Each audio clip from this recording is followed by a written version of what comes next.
Subscribe Muhammad Amjad Nadwi, Indian Islamic scholar. أعوذ بالله من الشيطان الرجيم بسم الله الرحمن الرحيم الله الذي سخر لكم البحر لتجري الفلك فيه بأمره ولتبتغوا من فضله ولعلكم تشكرون وسخر لكم ما في السماوات وما في الأرض جميعا منه إن في ذلك لآيات لقوم يتفكرون قل للذين آمنوا يغفروا للذين لا يرجون أيام الله ليجزي قوما بما كانوا يكسبون من عمل صالحا فلنفسه ومن أساء فعليها ثم إلى ربكم ترجعون.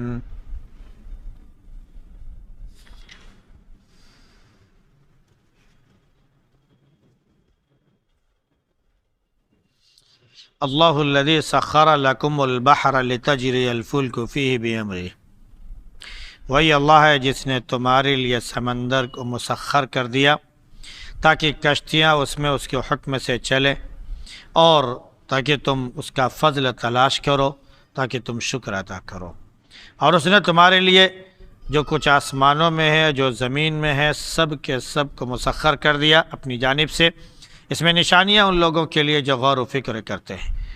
آپ کہہ دیجئے ان لوگوں سے جو ایمان لے آئے ہیں کہ وہ معاف کریں ان لوگوں کو جو اللہ کے دینوں کی امید نہیں رکھتے ہیں، تاکہ وہ ان لوگوں کو بدلہ دے اس چیز کا جو کیا کرتے تھے. اور جو نیک عمل کرتا ہے تو اپنے لیے، اور جو برا کرتا ہے تو وہ بھی اپنے حق میں ہی کرتا ہے. پھر تم سب کے سب لوٹ کر اپنے رب کی طرف جاؤ گے.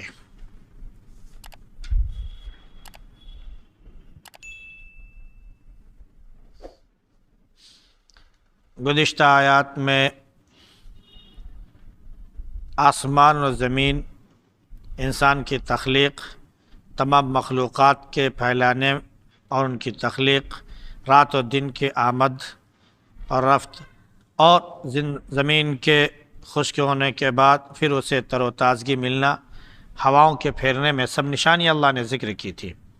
اس کے بعد جن لوگوں نے انکار کیا تھا تو ان کے لیے تباہی و بربادی ہے، کیونکہ وہ اللہ کی آیتوں کو سنتے ہیں پھر وہ تکبر کرتے ہیں اور ایسے بن جاتے ہیں جیسے سنا ہی نہیں. تو اللہ نے ان کو دردناک عذاب کی خوشخبری دی. اور جب انہیں کوئی بات معلوم بھی ہو جائے، کوئی آیت معلوم ہو جائے تو اس کا مذاق اڑانے لگتے ہیں. ان کے لیے ذلت آمیز عذاب ہے. اور پھر جہنم کا عذاب بعد میں تو ہے ہی. پھر وہاں پر جب جہنم کا عذاب ہو جائے گا تو پھر کوئی چیز جو ہے بے نیاز کرنے والی نہیں ہوگی، نہ مال، نہ دولت، نہ اولاد، نہ پراپرٹی، نہ کچھ. اور نہ وہ لوگ جن کو وہ اپنا کارساز، اپنا ولی اور اپنا معبود سمجھتے تھے، بلکہ سب کے لیے عذاب ہے. ہاں، یہ کتاب جو ہے جو اللہ نے بھیجی ہے یعنی قرآن کریم، یہ سراپا ہدایت ہے. اب جو انکار کرے گا اپنے رب کی آیتوں کا تو ان کے لیے ذلت آمیز سخت ترین عذاب ہے. اس کے بعد یہ جو تمام نشانیاں مذکور ہوئیں، اس کے بعد اللہ رب العزت نے سمندر کا ذکر فرمایا. یہاں پر یہ نہیں کہا کہ وَمِنْ آیَاتِهِ الْبَحْرُ، بلکہ اس نے کہا وَسَخَّرَ لَكُمْ الْبَحْرَ، اس نے تمہارے لیے سمندر کو مسخر کر دیا. حالانکہ یہ خود ایک نشانی ہے، بجائے اس کی کہ جگہ جگہ کہنا کہ یہ نشانیوں میں سے اللہ رب العزت نے اس کے بارے میں بیان فرما دیا کہ ہم نے کیا کیا کر دیا ہے. وہ خود ایک نشانی ہے. اب آپ اس کو خود نشانی سمجھ لیجئے. سمندر کو اللہ رب العزت نے مسخر کیا. اب سمندر کو اگر دیکھا جائے تو فی نفسی ہی ہر وقت اس میں اتھل پتھل، مد و جزر، اس میں کیا بولتے ہیں کہ لہروں کا آنا اور جانا، یہ ایک مسلسل سلسلہ ہے جو لگا رہتا ہے. اور کبھی یہی لہریں جو ہیں، یہی موجیں طوفانی شکل اختیار کر لیتی ہیں، پھر وہ تباہی کا سبب بن جاتی ہیں. لیکن فی نفسی اللہ رب العزت نے پورے سمندر کو ہلا کر رکھا ہے. اس کا پانی منجمد نہیں ہے، جیسے تالابوں کا پانی ہوتا ہے، بڑے بڑے کیا بولتے ہیں نیل یا کیا بولتے ہیں جھیلوں کا جو پانی ہوتا ہے، ان سب کا پانی کیا ہوتا ہے، بالکل ایک جگہ پر رکا ہوا اور تھما ہوا ہوتا ہے۔ ہاں مچھلی وغیرہ کود جائے تو تھوڑا بہت اتھل پتھل ہو جائے الگ بات ہے، ورنہ فی نفسی اس کا پانی جو ایک جگہ جمع ہوا ہوتا ہے۔ دریاؤں کا پانی جو ہے وہ ایک روانی کے ساتھ برابر سطح ہو کر وہ بہہ رہا ہوتا ہے، لیکن سمندر کے پانی کو اللہ رب العزت نے اتھل پتھل کر رکھا ہے۔ وہ ایک عجیب سسٹم اللہ کی طرف سے وہ کہ اس کا پانی کبھی ایک جگہ پر رکتا ہی نہیں ہے، وہ آنا اور جانا اور سمندروں میں لہروں کا اٹھنا اور پھر وہ دبنا اور پھر آپس میں خلط ملط ہونا، جس کی وجہ سے وہ پانی کبھی خراب نہیں ہوتا ہے، وہ پانی کبھی خراب نہیں ہوتا ہے۔ ہم پانی جو چیز باقی رکھتے ہیں، مثال کے طور پر جو کیا بولتے ہیں تالابوں میں ہے، وہ گڑھوں میں ہو اور کیا بولتے ہیں جھیلوں میں ہو، پانی جب وہ جمع رہتا ہے تو آپ یہ دیکھیں گے کہ چند دنوں کے بعد اس پر ایک قسم کی کائی جم جاتی ہے جو ہری ہری ہوتی ہے، لیکن سمندر میں آپ کائی جمتے ہوئے کبھی نہیں دیکھیں گے۔ کیوں؟ کیونکہ ہر وقت وہ پانی کیا ہے، متحرک ہے، ہر وقت وہ حرکت میں ہے، اس لیے اس میں کائی نہیں جم پاتی۔ لیکن اس کے باوجود بھی اللہ رب العزت نے اس میں کیا بولتے ہیں کہ غذا رکھی ہے، تو مسخر اس نے کیا۔ ایک تو یہ کہ پانی اتھل پتھل ہونے کے باوجود بھی اللہ نے فرمایا کہ ہم نے تمہارے قابو میں اس لیے کر دیا، اس کو اس لیے مسخر کر دیا، تمہارے لیے مناسب اور موضوع اس کو بنا دیا کہ تاکہ تم اس پر جو ہے آسانی سے سفر کر سکو۔ پہلے لوگوں نے کشتیوں سے سفر کیا، پھر اس کے بعد بادبانی کشتیاں آئیں جو کپڑوں والے ہوتی تھی، اس کے بعد پھر جو ہے اسٹیمر اور انجن والے آئے، اور اب تو بڑے بڑے شپ، کنٹینر اور کیا بولتے ہیں یہ کارگو، یہ سب بڑے بڑے وہ سب چل رہے ہوتے ہیں۔ یہ سب کیا ہے؟ یہ نشانیاں ہیں۔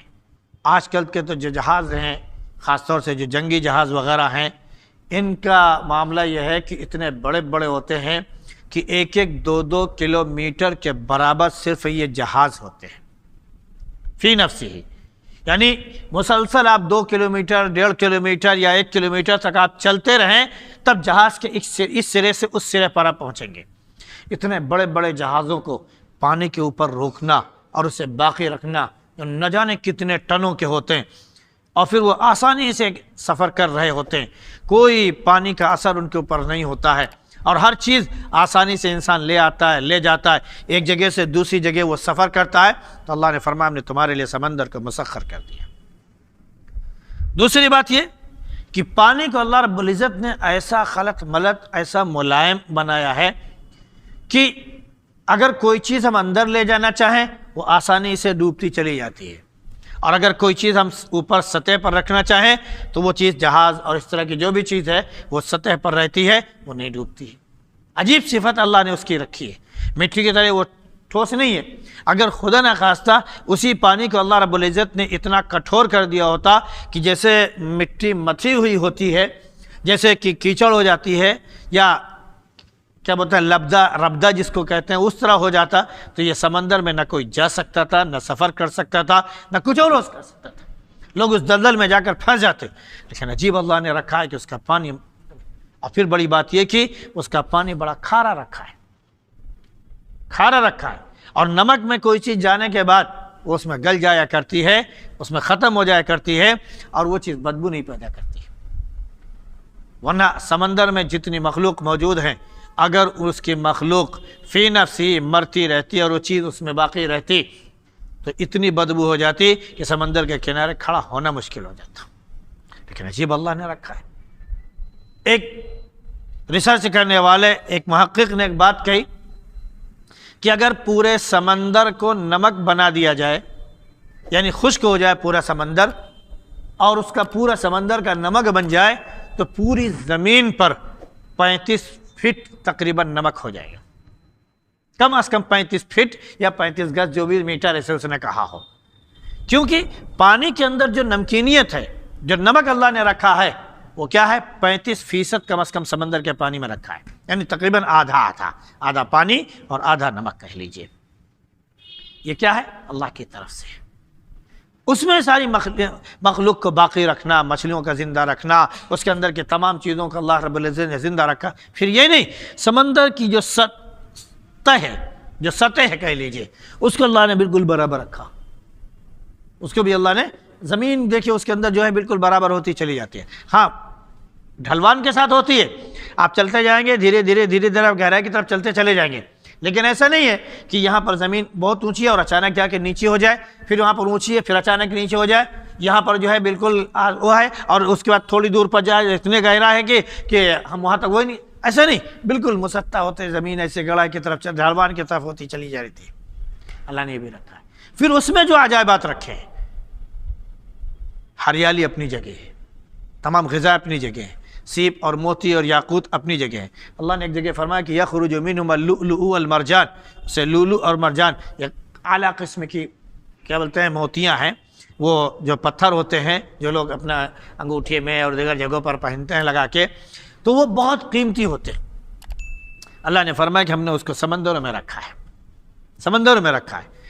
ایک جگہ جہاں دو سمندر ملتے ہیں، ایک کا پانی میٹھا ایک کا پانی کھارا ہے، اللہ نے فرمایا کہ ہم نے اس کو رکھا ہے کہ ایک کے بارے میں فرمایا کہ عذب فرات، اور ایک کے بارے میں فرمایا کہ کیا بولتے ہیں کہ پانی جو ہے وہ کھارا ہے۔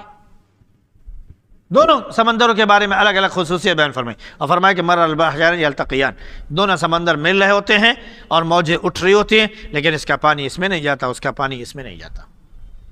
عجیب سسٹم بنایا اللہ نے۔ تو یہ سمندر کو بھی اللہ نے مسخر کیا ہے تاکہ انسان رزق بھی تلاش کرے، سفر بھی کرے۔ جب وہ تمام چیزیں کرے گا تو اللہ رب العزت کا شکر ادا کرے گا۔ اس کے بعد پھر اس نے ذکر کیا کہ جو کچھ آسمانوں میں ہے، جو زمین ہے، سب کا اللہ رب العزت نے اپنی جانب سے، اپنی طرف سے مسخر کر دیا، قابو میں کر دیا۔ اس میں نشانیاں ان لوگوں کے لیے جو غور و فکر کرتے ہیں۔ اب مومنوں کو چونکہ ابتدائی اسلام میں جو لوگ ایمان لاتے تھے ان کو خوب ستایا جاتا تھا، ان کو اوپر ظلم ڈھائے جاتے تھے، تو ہر آدمی پریشان تھا، لیکن اللہ رب العزت نے مومنوں کو حکم دیا کہ مومنوں سے کہہ دیجئے کہ عفو درگزر سے کام لیں، وہ معاف کرتے رہیں، وہ ان سے لڑے جھگڑے نہیں، وہ ظلم ڈھاتے ہیں اسے برداشت کر لیں، اللہ رب العزت دکھا دے گا، کیونکہ وہ جس دن کے بارے میں اللہ نے وعدہ کیا ہے اس پر ان کو امید نہیں ہے، اس پر ان کو یقین اور توقع نہیں ہے، اس لیے وہ ظلم ڈھا رہے ہوتے ہیں۔ لیکن اللہ نے فرمایا کہ جب وقت آئے گا تب ان کو وہ دن دکھا بھی دیں گے۔ یہ اس وقت کی بات ہے جب اسلام شروع میں آیا تھا، جب مسلمانوں کو طاقت اور قوت مل گئی، جب مسلمانوں کو ایک دبدبہ مل گیا، مسلمانوں کو ایک مرکز مل گیا مدینہ کی شکل میں، تب اللہ رب العزت نے جہاد کا حکم دیا کہ اب تم ان کو پلٹوار کر سکتے ہو، اپنا دفاع کر سکتے ہو۔ تو اللہ رب العزت نے پھر یہ آیت منسوخ ہو گئی اس اعتبار سے۔ تو یہ ابتدائی اسلام میں حکم تھا کہ برداشت کریں، لیکن بعد میں حکم ہوا کہ آپ جو ہے اب ان کا مقابلہ کر سکتے ہیں، جو بھی تو آپ کے سامنے حائل ہوں، جو اسلام کے راستے میں روڑے ڈال رہے ہوں، آپ ان سے مقابلہ کر سکتے ہیں۔ تو اللہ نے فرمایا کہ یہ وہ لوگ ہیں جو اللہ کے دنوں پر یقین نہیں رکھتے ہیں۔ اللہ کے دن کیا ہے؟ وہ ہے جو عذاب والے دن ہیں، جن میں قوموں کی گرفت ہوئی، ویسے اللہ نے فرمایا کہ ان کی بھی گرفت ہوگی، اور سب سے بڑا دن تو آخرت کا دن ہے، اور اس دن ہر ایک کو اس کے کیے کا بدلہ ملے گا، تمام قوموں کو ان کے کیے کا بدلہ ملے گا۔ جو نیک عمل کرے گا اس کو اچھا بدلہ ملے گا، اپنے لیے اس نے نیک عمل کیا، جو برا عمل کرے گا تو اس نے اپنے لیے عمل کیا اور اس کا برا بدلہ اس کو مل کر رہے گا۔ اس کے بعد فرمایا کہ اللہ نے کہ تم یہیں پر زمین میں ہی نہیں باقی رہو گے، تم کو پلٹ کر آخرت کی طرف جانا ہے، اپنے رب کے حضور میں تمہیں پہنچنا ہے، وہاں پر لوٹ کر جاؤ گے تو وہاں پر ہر چیز کا حساب کتاب ہوگا، اور وہاں پر سے پھر واپسی نہیں ہوگی۔ اللہ رب العزت اس دن کی تیاری کی ہم سب کو توفیق نصیب فرمائے، اور اس دن جس دن سب پریشان ہوں گے، اللہ اس دن ہم سب کو خوش و خرم رکھے اور ہمارے اعمال اچھے بنا دے اور اسے مقبولیت عطا فرمائے، اور ہمارے نامہ اعمال دائیں ہاتھ میں اللہ رب العزت عطا فرمائے۔ سبحان اللہ بحمدہ، سبحانک اللہم بحمدک، ونشہد ان لا الہ الا انت نستغفرک ونتوب الیک۔